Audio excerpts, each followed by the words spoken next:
மனைவிய கேவலமா பேசுற வீட்லயோ, மனைவியிட்ட அடிக்கிறதோ அல்லது மனைவிய துன்புறுத்தக்கூடிய ஆண்களிடம் மகாலட்சுமி தங்கவே மாட்டாள். இத நீங்க நல்லா ஞாபகம் வச்சுக்கோங்க. ஏமா அப்படி சொல்றீங்க அப்படின்னு கூட நீங்க நினைக்கலாம். நீங்க யோசிச்சு பாருங்க, கட்டிய மனைவியையே மதிக்க தெரியாதவனுக்கு மகாலட்சுமி எப்படிங்க மதிக்க தெரியும்?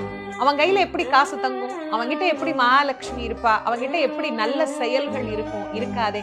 நல்ல வார்த்தைகள் வராத வாயில் நல்ல செயல்களுக்கும் அங்கு இடம் இல்லாமல் போய்விடும். அதனால எந்த வீட்டில் மனைவி மதிக்கப்படுகிறாளோ, எந்த வீட்டில் மனைவிக்கு மரியாதை தரப்படுகிறதோ அந்த இடத்தில் மட்டும்தான் மகாலட்சுமி வாசம் செய்வாள்.